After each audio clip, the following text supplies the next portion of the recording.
Well, new horrific details emerging about the man believed responsible for a massacre in Norway. The suspect just appearing in court where he was ordered held for 8 weeks before he reappears again. He's admitted to the car bombing in Oslo as well as to the cold-blooded shootings on a nearby island, although he did plead not guilty. This story raises a lot of questions about the risk here of domestic terrorism, a similar attack. Stuart Verdery is a former assistant secretary at the Department of Homeland Security. And Stuart, of course, when these stories happen, our hearts go out to those overseas that experience it, but it also causes quite a bit of introspection here at home.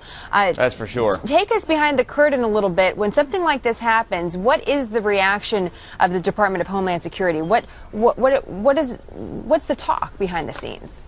Well, it's not just the federal Department of Homeland Security, but of course our local and state police forces who are always going to be the first ones on the scene. And I think the good news is that we have built up a pretty robust capability over 10 years, both on the infiltration of potential plots, looking out for lone wolf terrorists, those things, but also our response capability, which I feel fairly certain would have been much stronger in most parts of our country than they had overseas, unfortunately. But there is a real concern. We have both kind of the folks who may be coming in or an al-Qaeda plot who may be here for quite a while, maybe have U.S. citizenship. We also have right-wing extremists, as we've seen, both in the United States and abroad. So our law enforcement has their work cut out for them. Well, extremists really of any kind, right? I mean, it could be of any category or description. What's the biggest challenge then for finding that one individual that could pose such a threat? Well, the internet, unfortunately, has sparked such a flurry of people who are ranting and raving. We saw this with the Gifford shooting earlier this year. And law enforcement has to decide within constitutional protections when a person has reached a point where a plot is imminent. We have some devices tracking things like explosives and fertilizer sales, obviously gun control measures, and those issues are very controversial.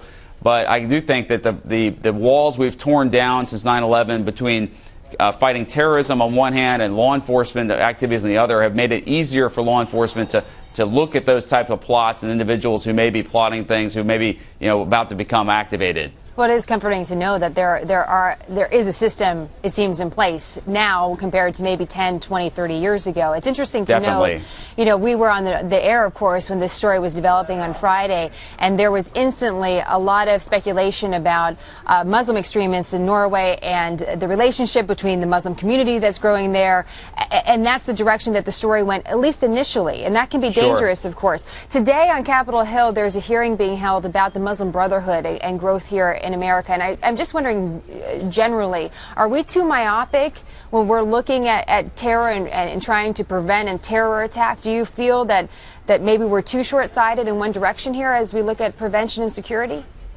Well, I'm not sure I'd say we're too myopic. Obviously, the threat over the last 10 years has largely been foreign-based, and I think we've done the appropriate things both on border security and law enforcement.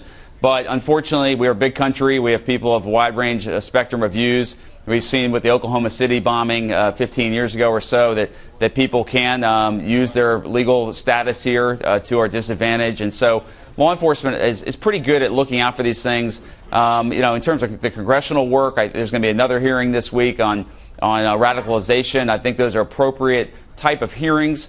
Other countries overseas have had to battle with this, in the UK and Europe, much longer than we have, and we definitely should learn lessons from them. But those threats can come from anywhere. Unfortunately, we've seen it this week in Norway. And you point out, so rightly so, that hopefully some lessons